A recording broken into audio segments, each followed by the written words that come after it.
2003, Hyundai decided to bring back the Tiburon for a second generation and refresh look.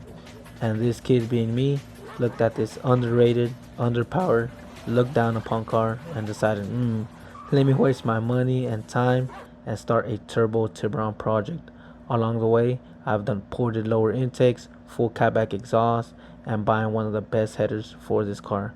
I got curious, how far can I push this car NA before I start boosting? And I wanted some official numbers. And if you know cars, you know there's only so much that the ECU can do. So to wrap everything together, we got this. A reflashed ECU. Shout out to Chase. If you're in the Tiburon community, you may know Chase. He's always somewhere in the groups. He knows everything there is to know about these cars. I feel like if you get close to Tiburon and summon him, he'll pop out like a genie and grant you 3 wishes. But all jokes aside, if you're watching this, Chase, thank you. And this is what's gonna wrap everything together, and we're gonna get some official numbers. And just to put my idea or my goals in it, I really want to get to 190, as close as I can to 190 wheel. I'll be happy. Anything above that, that'll definitely break my expectations. But a quick little rundown, this thing makes about 172, that's crank, so it comes out to like 145 wheel, give or take. But blah blah blah, enough talking, let's see the numbers.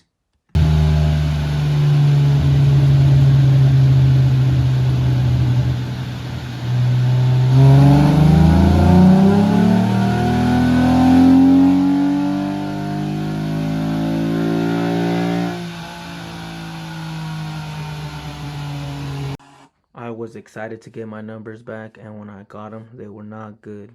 I was basically making like stock numbers. My power band wasn't as smooth, and to give a little bit of a reference, they actually had another Tiburon on file, similar mods, making way more power than me. So I knew there was an issue that I had to find and fix, and I had to go back again to the dyno. Down at the bottom, you can see that my intake temperature sensor wasn't reading correctly, so that was putting my car into a fail-safe mode. Went back, fixed that. Also had an exhaust leak, so I fixed that as well. And now we're back for our second time.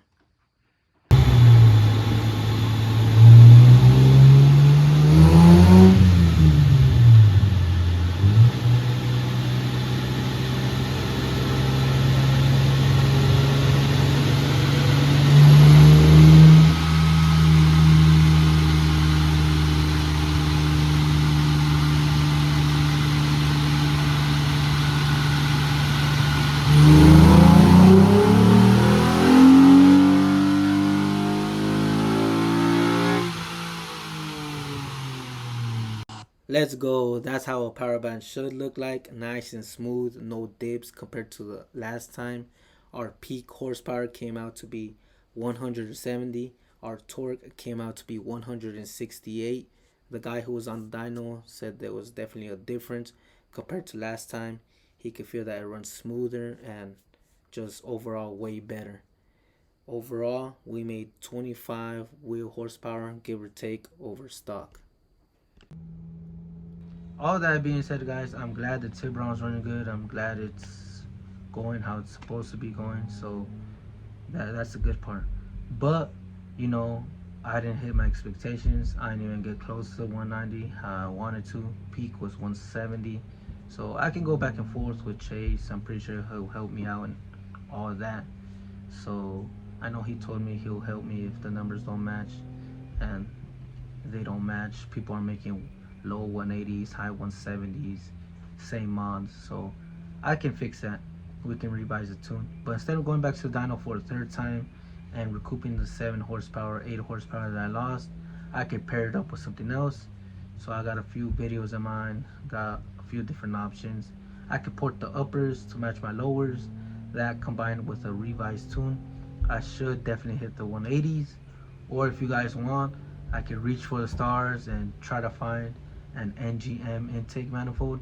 So for those of you guys who don't know, that's an old company that used to make aftermarket parts for our cars, for the Tiburon, 15 years ago. So long gone.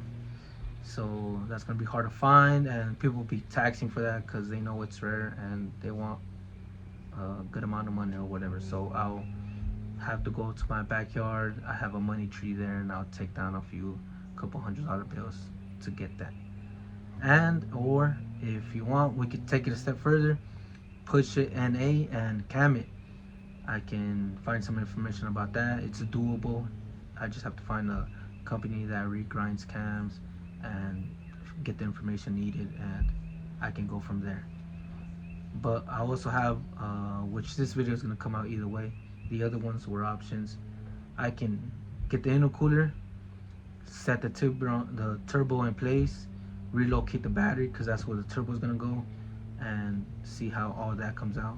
And after that, the fun part starts with the intercooler piping, hot side, cold side, and charge pipe, down pipe, and all that other good stuff. But to answer the question, how much does the intake, headers, and exhaust Tiburon make? In my situation, 170. So put a little star, a little asterisk on the side. So that's 25 wheel horsepower over stock. I should be making 180, but for now I'm making 170.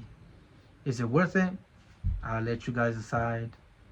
But thank you guys. I appreciate it for you watching the video, and I'm gonna go back to making more content.